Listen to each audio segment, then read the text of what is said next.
부담이 나오죠. 위험 부담도 굉장히 중요합니다. 시험 문제에 반드시 나오는 부분이고 좀 어려워하시는 부분이에요. 그래서 이것도 502페이지까지 나오는데 좀 정리를 좀 해보면 이런 문제입니다. 후발적 불능이거든요. 후발적 불능은 유효하기 때문에 책임을 져야 됩니다. 근데 어떻게 책임을 지는지는 둘로 나뉘어요. 후발적 불능에 대해서 채무자에게 만약에 고의나 과실이 있다면 이때는 채무 불이행 문제로 갑니다. 그 중에서도 뭐가 되냐면 이행 불능 문제가 되고요. 조금 이따 볼 거고. 그 다음에 후발적 불능인데 채무자에게 아무런 고의도 과실도 없어요. 요게 위험부담입니다. 따라서 위험부담이란 후발적 불능이고 채무자에게 아무런 고의도 과실도 없을 때 누가 책임을 지는지 문제가 위험부담이거든요. 일단 결론부터 먼저 말씀드리면 위험은요 원칙적으로 채무자가 부담합니다. 다만 항상 채무자가 부담하는 것은 아니고요. 예외적으로 그 위험을 채권자가 부담하는 경우도 있습니다. 그 위험을 언제 채권자가 부담하느냐? 첫째, 후발적 불능에 대해서 채무자에게는 아무런 고의도 과실도 없지만 채권자에게 고의 또는 과실이 있다면 채권자가 그 위험을 부담하고요. 두 번째, 채권자가 수령지체 중에 후발적 불능이 된 경우에 위험은 채권자가 부담합니다. 일단 기억할 게 여기 전부예요. 교재는 굉장히 양이 많고 판례도 많이 나오는데 판례 의미 없습니다. 위험보단 뭐라고요? 후발적 불능인데 채무자에게 고의도 과실도 없는 경우고 원칙은 누가 부담하죠? 채무자가. 다만 채권자에게 고의나 과실이 있거나 채권자가 수령지책이 지면 누가 위험 부담합니까? 채권자가. 이게 꼭 기억해 두셔야 되겠죠? 이걸 기억하고요. 이제 이해할 건데 일단 누가 채권자이고 채무자인지를 좀 알아야 돼요. 한번 생각을 해보죠. 갑이라는 사람이 A라는 건물을 가지고 있는데요. 을과 만나가지고 매매 계약을 하면 갑을 우리가 매도인이라고 하고 을을 우리가 뭐죠? 매수인이라고 한단 말이죠. 근데 누가 채권자고 채무자인지가 문제인데 예를 들어서 계약할 때는 건물이 멀쩡히 있었는데 매매 계약을 한 후에 지진이 나가지고 건물이 무너졌다. 이걸 좀 생각해 보자고요. 일단 여기서 문제가 되는 것은 돈이 문제인 게 아니라 건물이 없어진 게 문제니까 건물을 기준으로 채권자, 채무자를 따집니다. 따라서 채무자는 누구를 말하냐면 매도인을 말하는 거고요. 채권자는 누구를 말하냐면 매수인을 말하는 겁니다. 다시 한번요. 매매 계약은 쌍무 계약이죠. 따라서 쌍방 모두에게 뭐가 있어요? 채무가. 그러면 쌍방 모두가 채무자이기도 하고 쌍방 모두가 뭐이기도 한 거예요? 채권자이기도 한 거잖아요. 그래서 이게 돈을 기준으로 하면 채권자, 채무자가 바뀌어요. 돈을 기준으로 하면. 근데 지금 문제는 뭐가 문제인 거죠? 건물이 없어진 게 문제니까 뭘 기준으로 해요? 건물을 기준으로 채권자, 채무자를 따져야 되기 때문에 채무자는 누굴 말하는 거예요? 매도인을 말하고 채무자는 채권자를 누굴 말해요? 매수인을 말한다. 이게 꼭 이해하시고 기억해 두셔야 돼요. 여기서부터 핀트가 안 맞으면은 교재 백날 외워봐야 아무 의미가 없는 겁니다. 그죠? 그 다음에 이제 상식적으로 생각해 보죠. 지진이 나가지고 건물이 없어지면 갑은 을에게 건물을 못 줘요. 그죠? 또 을도 바보가 아닌 다음에 돈 안 주겠죠. 그렇지 않습니까? 그죠? 그러면 결과적으로 지진 때문에 피해 보는 사람 누구예요? 갑이죠. 그죠? 그죠? 을은 어차피 건물은 못 사긴 하지만 돈 안 줘도 되잖아요. 그래서 원칙적으로 채무자, 매도인이 부담한다는 말은 무슨 말이냐면 쌍방 모두 이행하지 않는다는 의미인 거예요. 물론 이행한 것이 있다면 할 필요 없는 거니까 그때는 부당이득으로서 뭘 받아요? 반환을 받아야 되겠죠. 다시 말하면 을은 갑에게 매매 대금을 지급할 필요가 없는데 이미 줬어요. 줬다면 줄 필요 없는 대로 준 거니까 다시 뭐 해야 돼요? 돌려받아야 되겠다. 이런 얘기잖아요. 그죠? 이해되시죠? 그죠? 돌려받기 쉽겠어요? 어렵겠어요? 지금 갑이 지금 어디 있죠? 재난보호센터에 초등학교에 있겠죠? 그죠? 그잖아. 지금 지진 나서 무너졌는데. 그래서 을의 갑한테 가서 아이고 안녕하세요 어르신 그 돈 좀 돌려주세요. 그럼 이 양반이 아 그래 싸줄게 이게 아니라 이 미친놈아 우리 딸이 지금 건물 안에 갇혀가지고 지금 오늘 내일 하고 있는데 이 미친놈이 어디 와서 뭐 이런단 말이겠죠. 이 돈 받기가 쉽지 않습니다. 그래서 우리 민법은 뭘 인정하냐면 갑이 받을 보험금이나 또는 보상금에 대해서 뭘 인정하고 있냐면 대상 청구권이 인정이 된다까지 기억하면 끝이에요. 다시 말하면 갑이 돈을 못 주겠다고 하거나 어렵다고 하면 그러면 앞으로 받을 보험금이나 또는 보상금이라도 대신 주세요 라고 뭘 요구할 수 있어요? 대상 청구권 행사할 수가 있다는 거죠. 끝이 다 한 겁니다. 그죠? 그 다음에 채권자가 부담하는 경우인데 채권자의 고유과실이라는 말은 지진 나서 건물이 없어진 게 아니라 을의 과실로 그죠? 괜히 집 샀다 깝죽대다가 담뱃불 잘못 던져서 불이 났다. 그러면 갑이 을에게 건물을 못 넘겨준다는 것은 다름이 없지만 누구 때문이에요? 을 때문이니까 을은 갑에게 뭘 해줘야 돼요? 대금을 줘야 되는 거예요. 그래서 예외적 위험을 채권자가 부담한다는 말은 뭐냐면 채권자는 매수인은 후발적 불능인데도 불구하고 건물이 없는데도 불구하고 뭘 해야 된다는 거예요? 대금 지급을 해야 된다는 거죠. 왜요? 집 때문에 그런 거니까. 그죠? 근데 문제는 이럴 때 갑에게 이익이 생길 수가 있어요. 그래서 이익 상환 의무가 발생한다. 교재본 판례까지 나와 있는데 이게 무슨 말이냐면 지금 만약에 을의 과실로 건물이 없어지는 바람에 갑은 을에게 건물을 안 넘겨주는 대신 을로부터 뭐만 받아요? 돈만 받잖아요. 그러면 갑에게 이득이 생길 수가 있어요. 이익 중에 가장 대표적인 것이 뭐냐면 양도소득세입니다. 자, 왜 그러냐면 을이 갑에게 정상적으로 등기해줬다면 갑에게 뭐가 부과될 예정이냐면 양도소득세가 부과될 예정이었는데 건물이 없어지는 바람에 돈만 받으면 뭘 안 내도 돼요? 양도소득세 안 내도 되거든요. 이렇게 양도소득세를 절약하게 된 경우에는 그만큼 뭐 해야 돼요? 깎아줘야 된다. 이익 상환 의무가 발생한다는 거 기억해 두시면 됩니다. 끝입니다. 다시 말씀드리지만 좀 까다롭고요.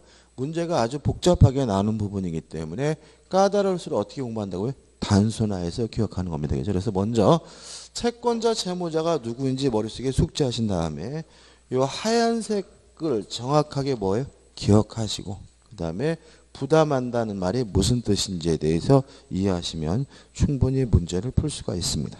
끝입니다. 그 다음 503페이지 오시면 이제 뭐가 나오냐면 제3자를 위한 계약이 나옵니다. 서설의 나오고요. 성질이 나오고 한 장을 넘겨보시면 그림이 나와요. 그죠? 그림을 보시면 요약자, 낙약자, 수익자, 뭐 보상관계, 대가관계, 뭐 급부, 이행관계에서 모를 말이 잔뜩 나와 있죠. 그죠? 요 제3자를 위한 계약도 시험 문제 반드시 내는 부분입니다. 반드시 내는 부분인데 문제는 용어가 아주 낯섭니다. 그래서 먼저 이 부분은 뭐가 돼야 되냐면 용어가 돼야 돼요. 그러니까 용어가 돼야 해결되는 부분이고 용어만 된다면 그렇게 어려운 부분이 아닙니다. 그래서 교재는 너무 지나칩니다. 지나친데 지나치지 않아요. 이 정도인데 한번 설명을 좀 드려보면 예를 들어 볼게요. 갑이라는 사람이 병하고 그렇고 그런 사이예요. 뭐죠? 연인이에요. 연인 관계인데 갑이 아침에 눈도 내리고 기분이 좋아서 이쁜이 병한테 꽃 선물을 하고 싶어요. 그래서 우리 운영하는 꽃가게 가가지고 아저씨 장미꽃 100송이만 주세요 해서 장미 100송이에 대해서 매매 계약을 했어요. 요새 장미 100송이 비싸죠? 모르겠어요? 저도 사본 적이 없어서 87년도 딱 한 번 사보고 안 사본 것 같은데 요즘 여자들 꽃 받으면 별로 안 좋아하시죠? 그죠?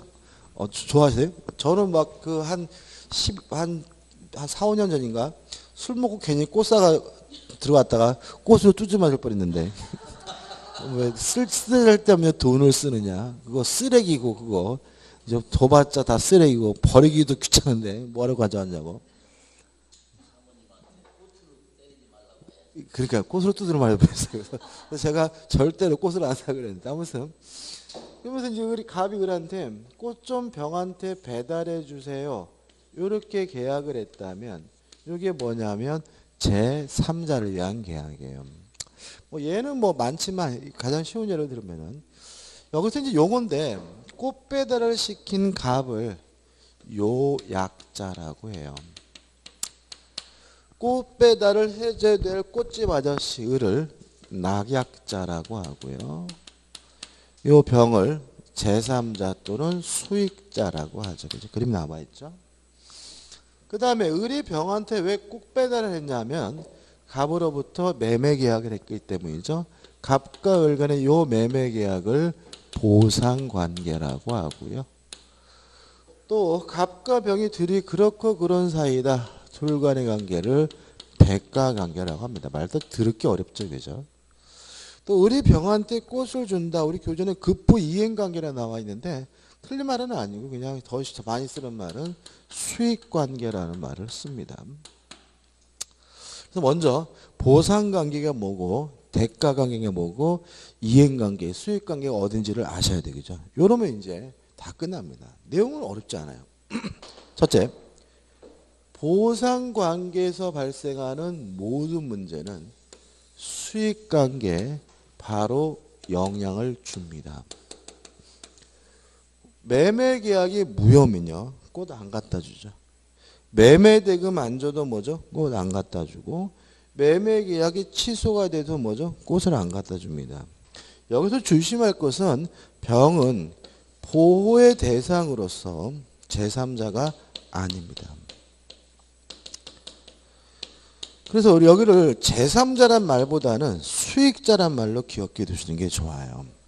왜 보호의 대상으로서 제3자가 아니냐면 제3자 개념 우리가 통정어휘 표시했는데 그때 가장 중요한 말이 새롭게라는 말이었죠. 새로 와야 뭐가 돼요? 제3자다. 기억나시죠? 그죠? 다시 말하면 병은 새롭지 않습니다. 요 매매 계약에 이미 처음부터 뭐가 되어 있던 사람이에요? 포함되어 있던 사람이기 때문에 새롭지 않기 때문에 뭐가 아니에요? 제3자가 아니에요. 무슨 말이냐? 갑과 을 간의 매매가 통정허위 표시여서 무효면 을은 꽃 배달 안 해줍니다. 병이 뭐라 하더라도요? 선이라 하더라도. 갑이 을과의 매매 계약을 사기였다는 이유로 취소를 하면 을은 병한테 꽃 배달해주지 않습니다. 병이 뭐라 하더라도요? 선이라 하더라도. 병은 보호의 대상으로서 제3자가 아니기 때문에 선이라 하더라도 뭐 받지 못해요? 보호받지 못한다는 거 꼭 기억해 두시고요.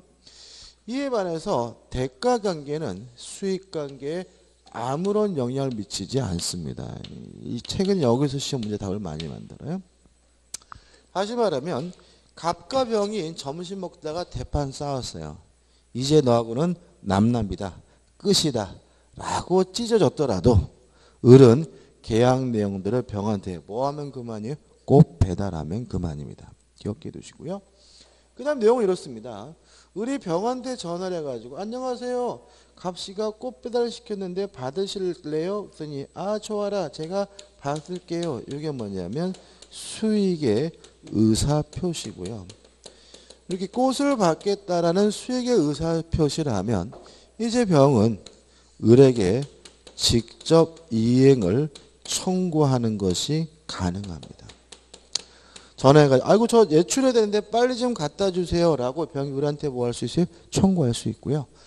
또 만약 을이 병한테 제대로 꽃 배달을 못해서 손해가 발생했다면 손해배상을 청구하는 것도 가능한데 중요한 것은 이 매매계약은 갑과 을이 체결한 거죠. 병은 매매계약의 당사자가 아니라는 거죠. 따라서 병은 갑을 간의 매매계약을 스스로 취소할 수도 없고 해제할 수도 없습니다. 왜요? 매매계약은 갑과 을이 한 것이지 병이 한 것이 아니니까요.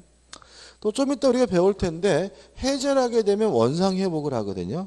근데 원상회복도 계약의 당사자인 갑과 을이 할 문제예요. 병은 계약의 당사자가 아니기 때문에 병에게는 원상회복 의무가 없다. 병에게는 원상회복을 청구하지 못한다는 거 주의하시면 되고요.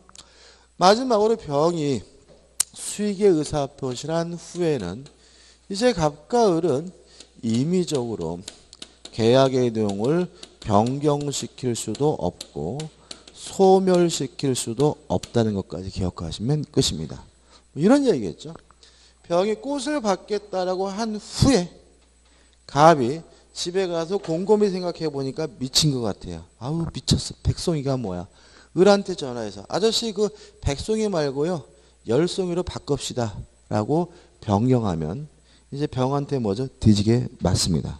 하면 안 되는 거죠. 수익의 의사표시를 한 후에는 아저씨 그 꽃 배달 없는 걸 할게요.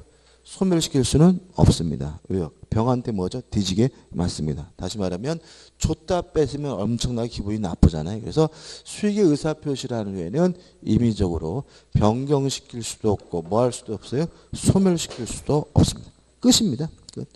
그래서 교재 보시면은 그러한 내용이 쭉 나오니까 한번 좀 꼼꼼히 좀 읽어보시기 바라고요. 더 이상 설명드릴 건 없죠. 이제 508페이지 오시면 또 중요한 게 나오죠.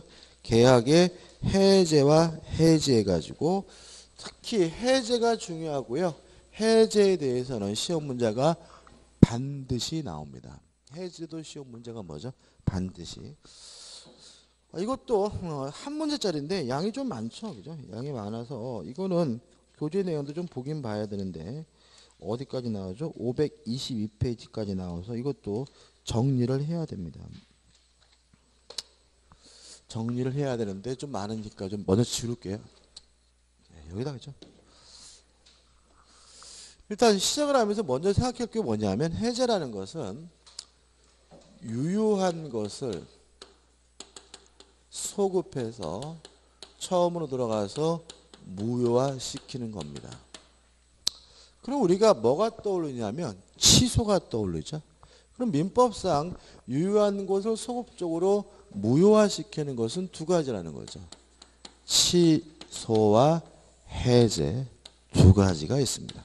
다시 말하면 취소든 해제든 유효한 것을 소급적으로 무효화시킨다는 점에서 뭐죠?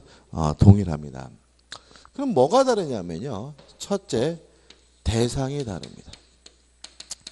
취소의 대상은 법률 행위고요. 해제의 대상은 계약입니다. 다시 말하면 단독 행위는 취소는 할 수 있지만 해제는 못하는 거예요. 법률 행위가 두 가지죠. 법률은 뭐죠?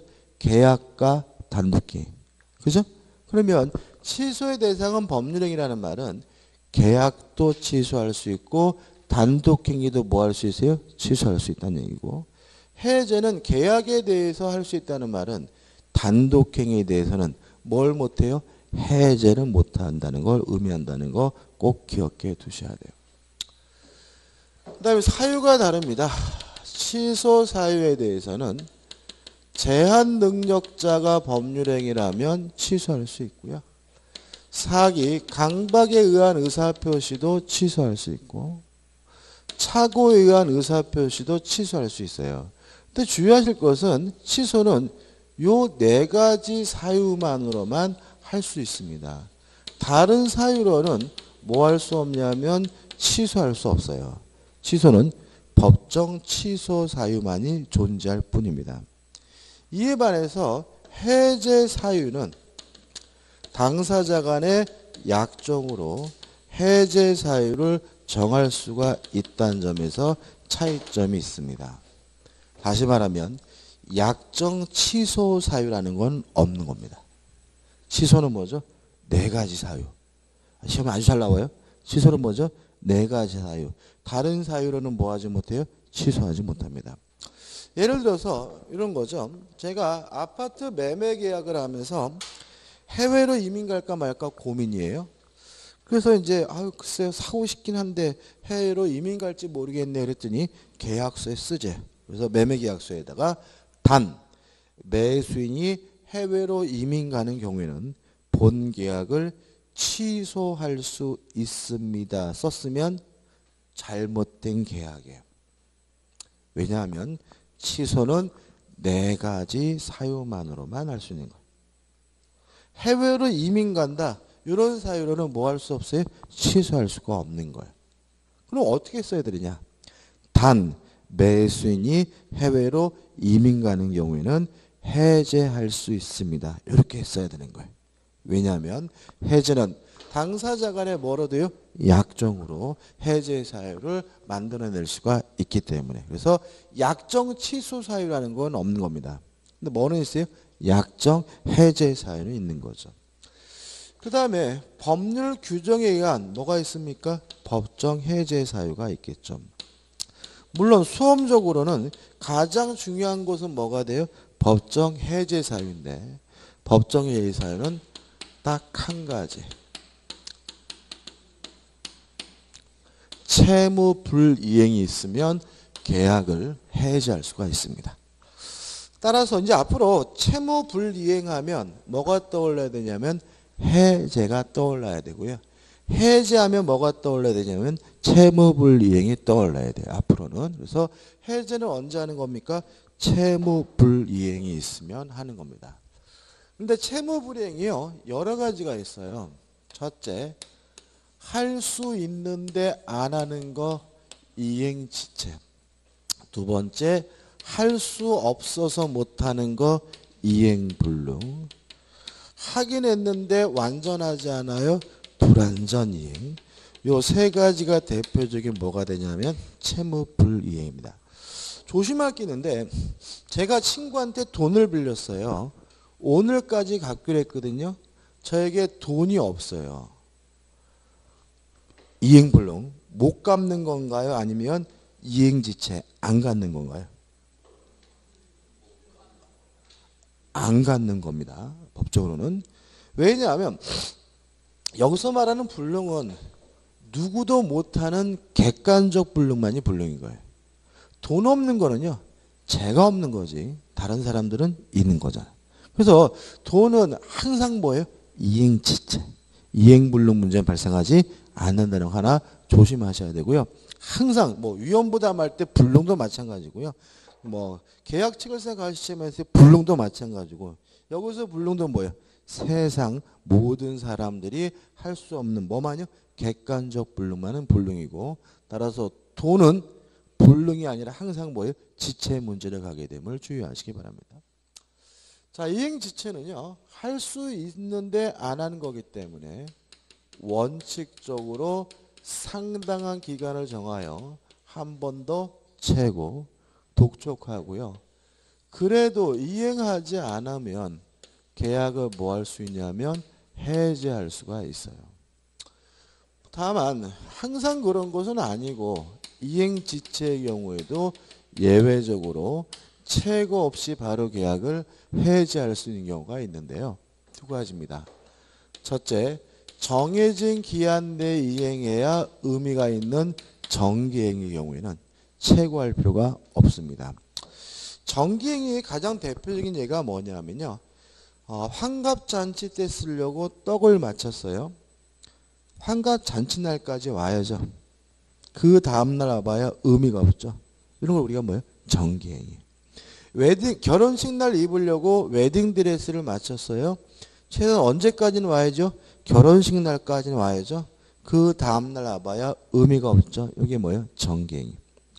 가장 무서운 정갱이가 제 생각에는 조화, 장례식장, 그죠? 장례식 끝나기 전까지는 와야 돼, 그죠? 그 다음날 오면 의미 없는 정도가 아니라 뭐죠? 환장하죠, 그죠? 그잖아요, 그죠? 3일장 치르고 막 피곤하고 슬프고 막 집에 와서 어떻게 씻고 이러고 있는데 갑자기 띵동하더니 조화가 하나 더 들어오면 또 누구 하나 또 더 죽을 것 같고 막 기분이 더럽잖아요, 그죠? 제가 라디오에서 들은 얘기인데 그 웃음은 뭐죠? 웃긴 얘기입니다, 그냥. 이 양반이 뭐냐면 조화를 배달하시는 분이에요. 근데 이제 문제는 뭐냐면 조화가 가치가 있으려면 빨리 보내야 돼요. 그죠? 저도 저희 아버님 장례 치러 보니까 처음에 이렇게 돌아가시던 얘기 듣고 장례식장 가서 앉아 있으면 막막합니다. 그냥 슬프기도 하고. 그러니까 아들 입장에서는 이게 슬픔을 떠나가지고 어떻게 내가 우리 아버지 장례식을 치르나 경험도 없잖아요. 그죠? 막막해가지고 혼자 이렇게 쭈그려 앉아 있는데 그때 조화가 처음 오잖아요. 그렇게 반갑고 고마울 수가 없어. 손님도 처음 오는 손님이 그렇게 반갑고 고마울 수가 없죠, 그죠? 근데 이제 이게 한 3일째쯤, 이틀째쯤 정리쯤 되면 조화가 어떻게 해요? 막 많아지잖아요, 그죠? 많아지니까 이제 막 정리해야 돼. 그래가지고 이제 좀 좋은 거는 앞에 내놓고 후진 거 막 뒤에 놓고 막 이러잖아요, 그죠? 그러니까 이게 조화로서 효과가 있으려면 잽싸게 버려야 됩니다, 그죠? 그래서 돌아가시자마자 딱 처음 가야 그분한테 뭐죠? 아주 기억이 오래 가고 이게 고마운 거거든요. 솔직히 나중에 가면 아이씨 조화 주지 말고 돈이나 주지 막 이런 생각이 든단 말이에요. 그죠? 그죠? 근데 이제 이 사람이 조화를 배달하는 분인데 조화를 들고 이제 장례식장 갔더니 없는 거예요. 이상해가지고 이제 병원 원무과 가가지고 누구시 어디 있습니까 물어봤더니 아직 안 죽었다는 거예요. 시골인데. 그러니까 이게 뭐냐면 보내신 분이 빨리 보내 효과가 있으니까 보내는 너무 빨리 보낸 거예요. 그러니까 이게 이제 죽지도 않았는데 보낸 거예요. 그러니까 근데 시골 병원이니까 이 양반 입장에서는 만약에 그 조화가 가족들 눈에 띄면은 이건 상상도 못할 일이잖아요, 그죠? 우리 아버지가 오늘 내일 하시는데 이 어떤 미친 놈이 죽기 전에 조화를 보내가지고 이거 죽기를 바라는 거야. 그래가지고 깜짝 놀라가지고 조화를 들고 비상계단으로 도망갔대요. 비상계단 도망가가지고 이제 계단에 이제 앉아 있는 거죠. 나가지도 못하고 갇혀가지고. 그래가지고 전화를 하는 거죠. 전화해가지고 이제 죽었나요? 안 죽었어요. 끊고. 죽었나요? 안 죽었어. 끊고 5시간을 기다렸대요. 근데 이제 기다리면서 갑자기 막 직업에 회의, 무슨 저승사자도 아닌데 빨리 그 양반 죽기를 바라고 있는 자기가 좀 우습기도 하고 막 속으로 아이씨 왜 안 죽어 이 양반 막 이런 생각도 하고 막 그랬던 얘기 나더라고요. 아무튼 이런 것들이 뭐예요? 정경입니다. 그래서 굳이 뭐 할 필요 없어요? 최고할 필요 없는 거죠. 바로 계약을 뭐 할 수 있어요? 해지할 수 있죠. 두 번째 중요한데 상대방이 불이행의 의사를 표시한 경우입니다. 자, 할 수 있는 건데요. 안 하겠대요. 안 하겠던 놈한테 굳이 뭐 할 필요 없어요? 최고할 필요는 없는 거죠. 근데 유의하실 것은 이 불이행의 의사를 표시한 경우에는 최고할 필요가 없을 뿐만 아니라 이행기가 도래할 필요가 없다는 것도 꼭 기억해 두셔야 돼요. 자, 이런 얘기입니다. 이달 말일까지 하기로 했어요. 근데 오늘 전화 와서 안 하겠대요. 그런 놈을 위해서 굳이 이달 말일까지 뭐 할 필요 없어요? 기다릴 필요는 없는 거죠. 따라서 불이행의 의사를 표시하면 이행지차라 하더라도 최고 없이 이행기가 도래하지 않았더라도 바로 계약을 뭐 할 수 있습니까? 해지할 수 있음을 주의하시기 바랍니다. 그 다음에 이행불능도 최고 없이 바로 계약을 해지할 수 있겠죠. 왜냐하면 불능은 못하는 거잖아요. 못하는 놈한테 굳이 뭐 할 필요 없어요? 체거할 필요도 없고요. 이것도 조심할 것은 뭐냐면 이행기가 도래할 필요가 없다는 점이죠. 다시 말하면 이달 말일까지 이행하기로 했는데 오늘 불가능하게 됐어요. 그럼 그냥 오늘 바로 뭐 하면 돼요? 해지하면 되는 거지. 굳이 이달 말일까지 뭐 할 필요는 없어요? 기다릴 필요는 없겠죠. 그다음 불완전 이행은 둘로 나뉩니다. 추후에 완성이 가능한 경우에는 이행 지체와 마찬가지로 최고를 해야 계약을 해지할 수가 있고요. 만약에 추후에 완성이 불가능한 경우라면 이행 불능과 마찬가지로 최고 없이 바로 계약을 뭐 할 수 있습니까? 해지할 수가 있다. 기억하시면 되겠죠. 요 세 가지가 대표적인 뭐냐면 채무 불이행이에요. 근데 몇 가지 좀 더 기억해 하셔야 되는데 네 번째, 채권자가 수령을 지체했어요. 이거는 채권자 측의 채무 불이행입니다. 따라서 이때는 누가 해지할 수 있냐면 채무자 측에서 해지하는 것이 가능한데 문제는 이것도 불능이 아니라 지체이기 때문에 수령을 최고하고요. 그래도 수령하지 않아야 비로소 뭐 할 수 있죠? 해지할 수 있다는 거 주의하셔야 되고요. 그 다음에 다섯 번째, 사정이 변경됐다는 이유로 계약을 해지할 수 있느냐가 문제가 됩니다. 다만 주의하실 것은 우리 교재에는 일정한 요건을 갖추면 사정 변경을 이유로 계약을 해지할 수 있다는 내용이 나와요. 틀린 건 아닙니다. 근데 문제는 뭐냐면 일정한 요건을 갖추면 사정 변경을 이유로 해지할 수 있다는 말은 역으로 원칙적으로 사정 변경을 이유로 뭐 할 수 없다는 얘기예요? 해지할 수 없다는 얘기인 거예요. 더더군다나 우리 판례는 단 한 건도 사정 변경을 이유로 한 해제를 인정한 사례는 없습니다. 그래서 이거는 원칙만 사정 변경을 이유로 계약을 뭐 할 수 없어요? 해제할 수는 없다. 이렇게 좀 기억하시기 바라고요. 그 다음에 여섯 번째, 부수적 채무입니다. 부수적 채무의 불이행이 있을 때 계약을 해제할 수 있냐 문제에 대해서 우리 판례는 해제는 못한다는 입장입니다. 그 대신 이행을 강제하는 것은 가능하고요. 또 손해가 발생했다면 손해배상을 청구하는 것은 가능하다는 입장입니다. 부수적 채무의 가장 대표적인 뭐가 있냐면 공과금 부담 특약이거든요. 이런 얘기입니다. 아파트를 3억에 매매 계약하면서 전기세 30만 원을 부담하기로 했어요. 이런 거 많이 하죠. 뭐 아파트 매매 계약하면서 이달치는 내가 낼 테니까 다음 달치는 아줌마가 내세요. 이런 거잖아요. 그죠? 근데 그저 같은 이 아줌마가 30만 원 전기세를 안 줘요. 그렇다는 이유로 계약을 해지할 수 있느냐? 없다. 왜냐하면 주된 채무가 아니라 뭐죠? 부수적 채무이기 때문에. 그럼 30만 원 못 받느냐? 아니죠. 달라고 계속 뭐 할 수 있어요? 지랄거릴 수는 있는 거고요.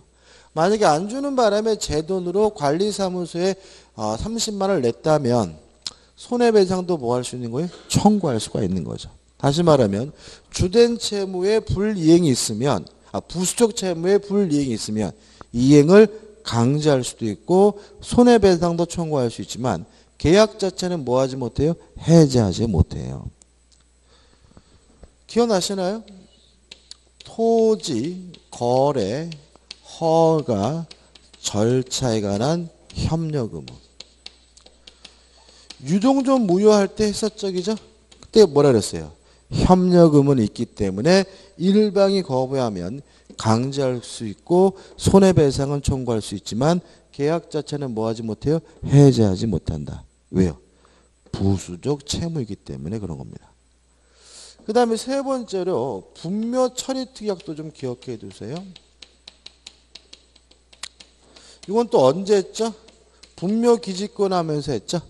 이말을 거래하면서 분묘를 처리한다, 이장한다 같은 특약이 없으면 뭐가 발생하죠? 분묘 기지권이 발생한다. 그래서요, 분묘를 이장하기로 특약을 했어요. 안 해요. 그랬을 때 계약 자체를 해지할 수 있느냐? 없다. 왜냐하면 주된 채무가 아니라 뭐예요?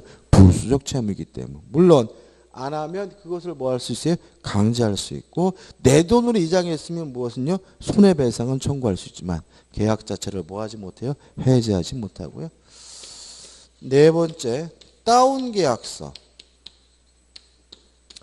다운 계약서 작성 특약 무효일까요? 유효일까요? 다운 계약서 작성자 무효입니까? 유효입니까? 유효죠. 기억나시죠? 세금 회피는 인간 본성이 바르니까 뭐 하잖아요? 반사회적이지 않다. 유효한 거예요. 유효하다는 말은 뭐예요? 약속 있으면 해줘야 되는 거죠. 근데 안 해줘요. 계약 자체를 해지할 수 있느냐? 없다. 왜냐 이것도 주된 채무가 아니라 무슨 채무리? 부수적 채무를 이행하는 것이 판례 입장입니다. 자, 이런 사유가 있으면요. 계약을 뭐 할 수 있냐면 해지할 수 있고요. 해지하게 되면 계약이 취소와 마찬가지로 소급해서 뭐가 돼요? 무효가 됩니다. 따라서 이행하기 전이면 뭐 할 필요 없죠? 이행할 필요가 없고요. 이행한 것이 있다면 뭘 해야 돼요? 원상 회복을 해야 합니다. 취소와 거의 똑같은데 다만 주의하실 것은 원상 회복해야 될 것이 금전이면 반드시 뭘 붙이게 되냐면 이자를 붙입니다. 두 번째, 왜 계약을 해지했냐면 채무불이행에서 해지했잖아요. 채무불이행은 뭐예요? 위법행위니까 별도로 추가적으로 또 무엇도 청구할 수 있어요? 손해배상도 청구할 수가 있는데 여기서 손해는 아까 계약철생 과실책임과 다르게 뭐냐면 이행이익이 손해가 됩니다. 무슨 말이죠? 정상적으로 이행했으면 얻을 수 있는 이익이 뭐죠? 손해배상인 거죠. 연습을 좀 해볼까요? 갑이 을과 만나가지고 3억의 토지에 대해서 매매 계약을 하고 을이 갑에게 3억을 다 지급했는데 갑자기 땅값이 3억에서 5억으로 뭐죠? 폭등하는 바람에 내가 이 돈 밖으로 못 판다. 병가 만나가지고 5억의 매매 계약을 했다. 이중매매죠. 이중매매는 원칙적으로 어떻게 해요? 유효하니까.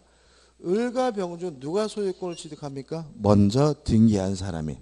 따라서 병이 을의 갑에게 5억을 지급했다는 이유로 갑이 병에게 이전 등기를 해줬다면 병은 선악불문하고 뭘 갖게 되는 거죠? 소유권을 갖게 되는 거죠.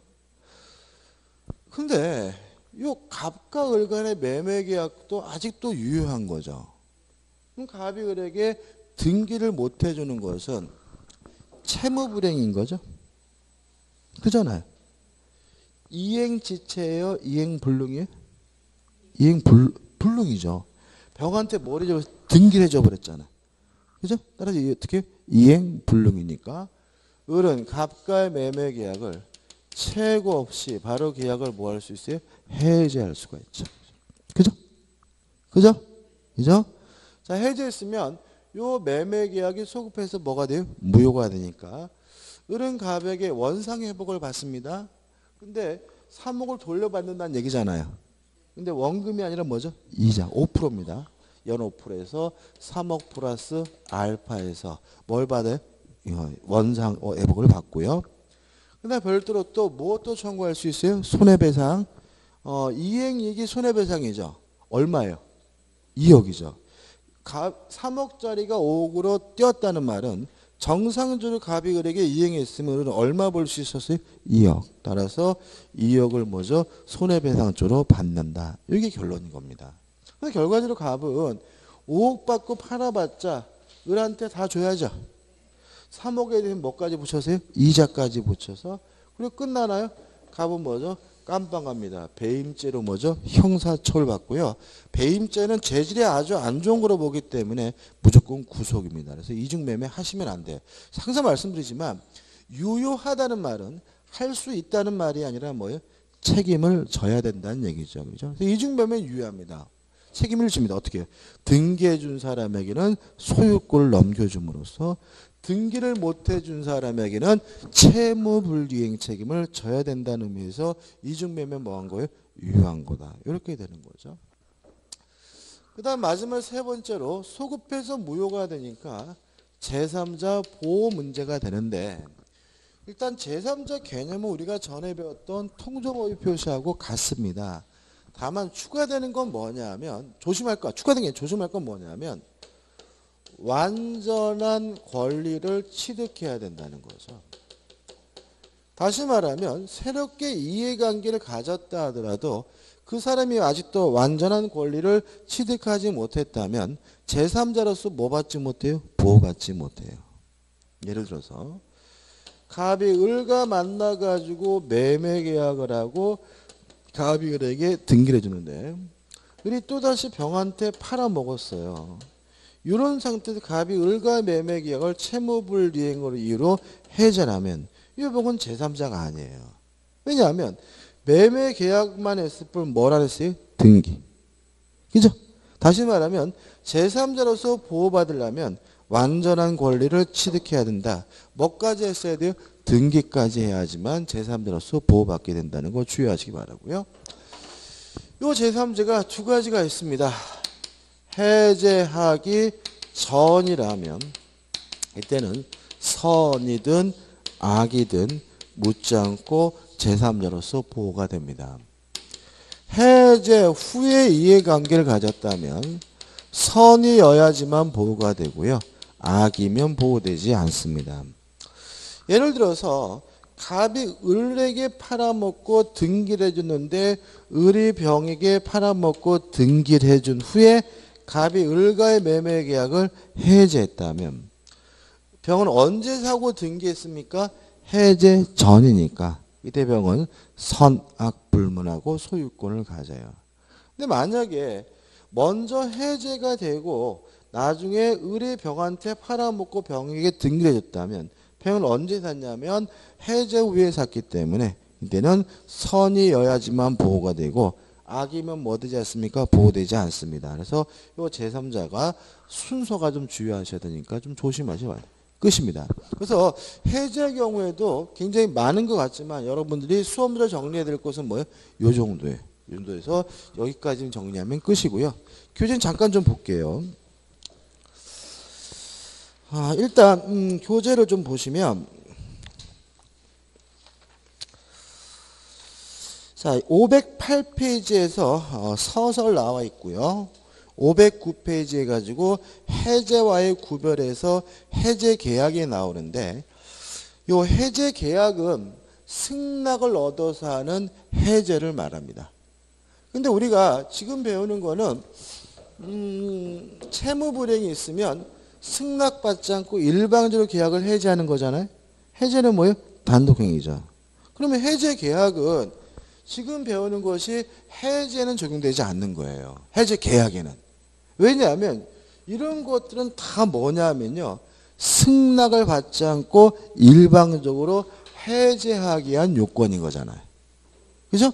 따라서 아무런 사유가 없더라도 뭐 별 사유가 없더라도 상대방이 동의한다면 언제든지 계약은 뭐 할 수 있어요? 해제할 수 있고. 그래서 해제 계약은 승낙을 얻어서 하는 해제를 말하고요. 해제에 관한 민법 규정이 뭐 되지 않습니까? 적용되지 않는다가 끝인 거예요. 그 다음에 중간에 2번 해제 조건과 자동 해제가 나와 있는데 좀 이건 그런데 좀 조심스러운데요. 해제 조건과 자동 해제가 나오는데 이게 해제 조건하고 자동 해제하고는 상관이 없어요. 그러니까 이게 보시면 이 자동 해제라는 말 옆에 위에다가 동글뱅이 쳐셔가지고 정지 조건부 계약 해제 이렇게 좀 적어놓으셨으면 좋겠어요. 자동 해제가 뭐라고요? 정지 조건부 계약 해제. 자, 이게 무슨 말이냐면 이런 얘기입니다. 예를 들어서 3월 20일까지 이행해라. 3월 20일까지 이행하지 않으면 계약은 해제된 것으로 하겠다. 이런 경우예요. 근데 문제는 이행할 수도 있고 안 할 수도 있고 불확실하니까 이게 뭐예요? 조건인데 이행하지 않는다는 조건이 성취가 되면요. 해제가 돼요. 해제 효과가 생기는 거기 때문에 이거는 뭐로 이해하냐면 정지 조건을 이해하는 것이 우리 판례의 입장입니다. 다시 말하면 교재에 나와 있다시피 해제 조건이라는 것은 해제되는 조건이 해제 조건이 아니에요. 조건이 성취가 됨으로써 효과가 없어지는 게 뭐예요? 해제 조건이잖아요. 그죠? 근데 이 경우에는 이행하지 않으면 계약이 뭐가 돼요? 해제가 된다는 말은 해제 효과가 생기는 거기 때문에 해제 조건이 아니라 뭐를 이해합니까?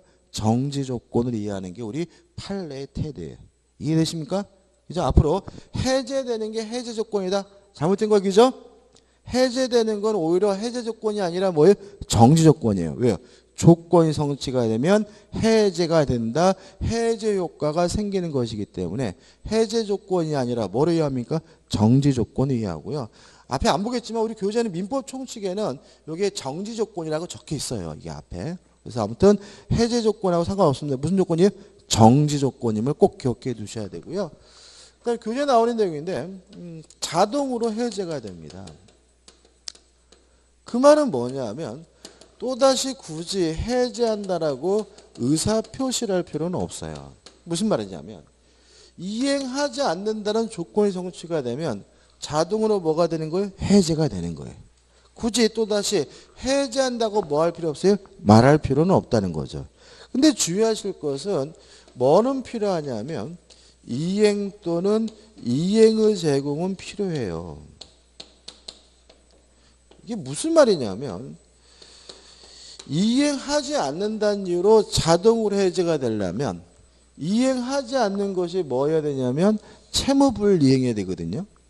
그럼 만약에 상대방이 동시 이행 항변권을 행사하고 있다면 이행하지 않아도 뭐가 아니에요? 채무불이행이 아니잖아요. 그죠? 따라서 상대방의 동시 이행 항변권을 소멸시키기 위해서 뭐는 필요하다고요? 이행 또는 이행의 제공은 필요하다. 기억하시고요. 별로 중요한 건 아닙니다. 그죠? 제가 해제 조건을 오해할까 봐 설명드린 거지. 이건 뭐죠? 정지 조건입니다. 판례도 그 밑에 나오는 판례도 마찬가지고요. 그 다음에 넘겨보시면 해제와 철회, 뭐 해제 취소 한번 보시면 될 것 같고 511페이지에 이제 약정 해제권 나와 있고요. 법정 해제권에서 1, 이행지체에서 쭉 나오죠. 그죠? 제가 설명드린 내용 한번 쭉 보시면 되고 510페이지 보시면 뭐가 나와요? 판례가 나와요. 일단 판례가 뭐 한 건 아니에요? 중요한 건 아닙니다. 그죠? 중요한 건 아니고 그 다음에 제가 여러분들한테 설명드려야 될 게 뭐가 있냐면은 514페이지 오시면 6회에서 사정 변경으로 인한 해제권의 발생 해가지고 1. 사정 변경 원칙에서 기억 니은 디귿 나와 있는데 3번 판례를 보시면 이렇게 나와요. 판례도 사정 변경 원칙 인용하여 계약 준수의 원칙에 대한 예외로서 사유정 변경을 이유로 계약을 해제할 수 있다는 원론적 입장에는 동의한다. 다만 사정 변경을 이유로 계약의 해제를 인정한 구체적 사례는 없다. 아까 말씀드린 것처럼 사정 변경을 이유로 이러이러한 요건을 갖추면 할 수 있을 것 같다라고 판례가 우측에 나와 있어요. 그렇지만 실제로 우리 판례는 사정 변경을 이유로 계약 해제를 인정한 건은 단 한 건도 없기 때문에 우리는 뭘 기억하는 거라고요? 사정 변경을 이유로는 계약을 뭐 할 수 없다고요? 해제할 수가 없다. 이걸 끝인 거예요. 그죠? 다시 한번요. 자, 우리 판례가 요러한 요건을 갖추면 사정병을 이유로 해제할지도 모른다라는 말은 원칙적으로 사정병을 이유로 뭐 할 수 없다고요? 해제할 수 없다는 걸 깔고 있는 거고요. 더더구나 교재에 나와 있는 것처럼 단 한 건도 사정병을 이유로 해제권을 인정한 사례는 없기 때문에 우리는 복잡하게 생각할 필요 없이 사정병을 이유로 원칙적으로 계약을 뭐 할 수 없다고요? 해제할 수가 없다. 이렇게 하면 끝인 거고요. 그 다음 우측에 7번 부수적 채무가 나와 있죠. 그 다음 우측 하단에 외울 건 아니고 넘겨보시면 해제권 행사해가지고 행사 방법 승낙을 받지 않고 일방적으로 하는 것이고요. 2번 해제권의 불가분성 해가지고 해제권 행사는 전원입니다. 왜 그럴까요? 우리가 지역권에서 불가분할 때 부정적인 것은 전원이 긍정적인 것은 한 사람의 기억나시죠? 계약을 해지하는 것은 계약을 소급적으로 무효화시키는 거니까 뭐예요? 부정적인 거예요. 따라서 전원이 해제권 행사해야 되고요. 따라서 역으로 한 사람이라도 해제권이 없어지게 되면 더 이상 계약을 해지할 수가 없고요. 그 다음 우측에 보시면 계약 해제 효과에서 1. 쟁점 하단에 2. 소급적 실효에서 넘겨보시면 물권 변동의 관련성에서 복잡하게 나와 있는데 이거는 따라할 게 아닌 거죠. 다 아시는 거니까. 이런 얘기잖아요.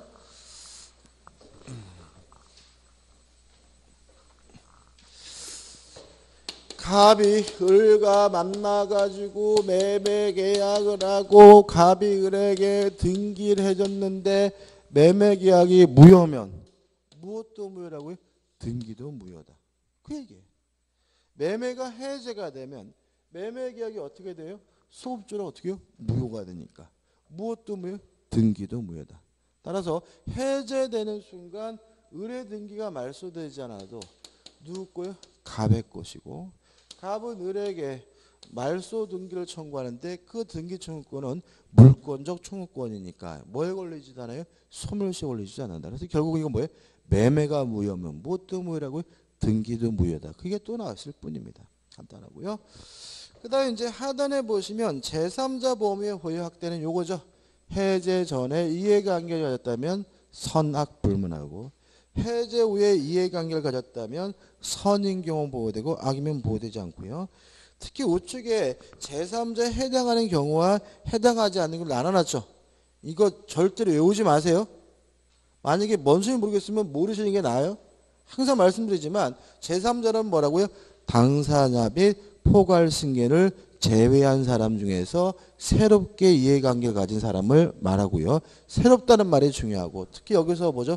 완전한 권리를 취득해야 된다는 것만 주의하면 되겠죠. 그 다음에 우측 하단의 원상회복 의무에서 넘겨보시면 원물 반환이니 가액 반환이니 복잡하게 나와 있지만 우리는 원상회복하되 원상회복할 것이 뭐면요? 금전이면 뭘 붙입니까? 이자를 붙인다. 끝이고요. 521페이지 보시면 뭐가 나옵니까? 손해배상이 나오죠. 원상회복도 청구하고 무엇도요? 손해배상도 청구하는데 손해배상, 손해는 뭐라고요? 이행이익배상이다. 끝이죠. 그래서 규제 보시면 효과가 복잡하게 나와 있지만 우리가 기억할 건 뭐예요? 요게 전부인 거예요. 요게. 그 다음 우측 하단에 보시면 해제권의 소멸에서 일반적 소멸이 나와 있고 넘겨보시면 특이한 소멸원인 해가지고 최고 상대방이 해제권 행사에 대해서 최고할 수 있고요. 최고 기간 내에 해제 안 하면 계약이 뭐죠? 해제권이 뭐가 돼요? 소멸된다. 니은번 해제를 하게 되면 원상 회복해야 되므로 실질적으로 원상 회복이 불가능한 상태를 자처했다면 해제권자 해제권은 뭐죠? 소멸된다. 끝입니다. 그 다음 이제 계약의 해지입니다. 해지는 뭐냐면요. 임대차와 같은 계속적 계약 관계를 장래향해서 그 효과를 소멸시키는 거, 실효시키는 걸 우리가 뭐죠? 해지라고 합니다. 해지는 무슨 계약이 합니까? 계속적 계약. 효과는 장래향하여 그 효과를 뭐죠? 소멸시킵니다. 다시 말하면 뭐는 없어요? 소급표는 없고요. 따라서 소급표가 없기 때문에 해제가 됐다 그래서 원상 회복 문제는 발생하지 않습니다. 다만 쌍방 간에 청산해 줘야 될 의무는 발생할 수가 있고요. 또 해지 사유에 따라서는 손해배상 문제가 발생할 수가 있는데 항상 조심할 것은 사정 변경을 이유로 해제는 못하지만 사정 변경을 이유로 해지는 가능하다. 이게 전부예요. 이게 해지거든요. 그럼 여기서 생각해 볼게. 언제 해지하는지 해지 사유는 안 배웠죠. 그죠? 언제 해지하는지 안 나왔잖아요. 그건 뭐냐면 임대차에서 따로 배울 거예요. 그래서 이 부분에서는 해지가 중요하지 않고요. 해지가 뭐냐? 장래향의 그 효과를 소멸시키는 게 뭐예요? 해지고 소급하지 않으니까 원상회복 문제는 발생하지 않고 다만 쌍방간의 관계는 뭘 해야 돼요? 청산은 해줘야 되고요. 손해가 발생했다면 뭘 해줍니까? 손해배상을 하는데 사정 변경을 이유로 해제는 못하지만 뭐는 할 수 있습니까? 해지는 할 수 있습니다. 끝입니다. 자, 넘겨보시면 이제 525페이지 확인 문제가 나옵니다. 풀어보죠. 계약 해지에 관한 설명으로 틀린 것은 1번 당사자 일방이 채무를 이행하지 않겠다는 의사를 명백히 표시했어요. 어딘가요? 요거죠. 상대방이 불이행의 의사를 표시했죠. 그러면 채고 없이 이행기가 도래하지 않아도 계약을 뭐 할 수 있습니까? 해지할 수 있습니까? 해줄 수 있는데 문제는 명백히 표시하였다가 이를 적법하게 체류했대요. 그러면 안 한 거죠. 그죠? 안 한 거잖아요. 그럼 또 뭐예요? 원칙으로 돌아가서 뭘 해야 돼요? 채고를 해야 되므로 그 상대방은 채고 없이 계약을 해제할 수 있다는 지문은 뭐죠? X가 되는 거죠. 2번 토지거래 허가를 요하는 계약 당사자는 요거죠. 토지거래 허가 절차에 대한 협력 의무는 주된 채무가 아니라 뭐예요? 부수적 채무이기 때문에 이행을 강제할 수 있고 손해배상을 청구할 수 있지만 계약 자체를 뭐 할 수는 없어요? 해지할 수는 없죠. 따라서 계약의 당사자는 토지거래 허가 신청 절차에 협력할 의무를 부담하지만 협력 의무 불이행을 이유로 그 계약을 일방적으로 해제할 수 없다. 맞는 질문이죠. 3번 채무자의 책임 있는 사유로 채무 이행이 뭐예요? 불능이에요. 그럼 뭐예요? 이행 불능이죠. 이행 불능은 뭐 없이요? 채고 없이 계약을 해지할 수 있으니까 채고 없이 계약을 해지할 수 있다. 맞는 질문이고요. 4번 법정 해제권을 배제하는 약정이 없으면 약정 해제권의 유보는 법정 해제권 성립에 영향을 미칠 수가 없다는 당연한 얘기고 5번 당사자가 수인, 연험인 경우에 해제는 그 전원으로부터 또는 전원에 대하여 합니다. 왜요? 계약을 해제하는 것은 부정적인 거니까요. 보시면 아시다시피 이게 이제 기출은 문제인데 이 정도입니다. 그죠? 이 정도만 정리하시면 충분히 뭐죠? 문제는 맞출 수가 있습니다. 좀 쉬었다가 이제 계약법 강론해가지고 매매로 들어갑니다.